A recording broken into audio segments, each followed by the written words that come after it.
Tucked away on the second floor of a nondescript building in Causeway Bay district is a bookshop selling items banned in mainland China. For years, tourists have come here to buy books legally sold in Hong Kong. But for some sellers, there's been a recent dip in business.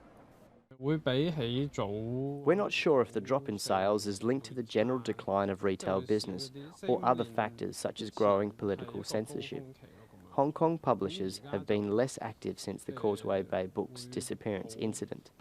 5 men associated with a different bookshop called Causeway Bay Books went missing from Thailand, Hong Kong and mainland China in the last year. They reappeared in Chinese police custody. 4 of the 5 have been released, including Lam Wing Ki, who said he was held and interrogated for 8 months.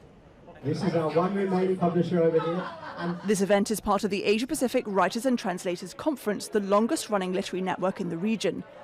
It was held in Guangdong, Hong Kong and Macau this year with representatives from at least 20 countries. While some people are experiencing new restrictions in the publishing industry in Hong Kong, others are enjoying freedom of expression at events like these, where authors, writers and poets come together to share their stories with others from the region.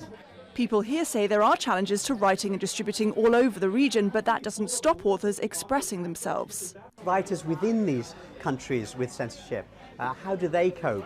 And what we found is that limitations actually foster creativity. A recent poll showed public confidence in media freedom has fallen to a more than 20-year low. Hong Kong Magazine, a popular English-language weekly publication, shut down earlier this year. It could be partly the content. It may be embarrassing our government or embarrassing the Chinese government, for example, or it could be some other politics as well.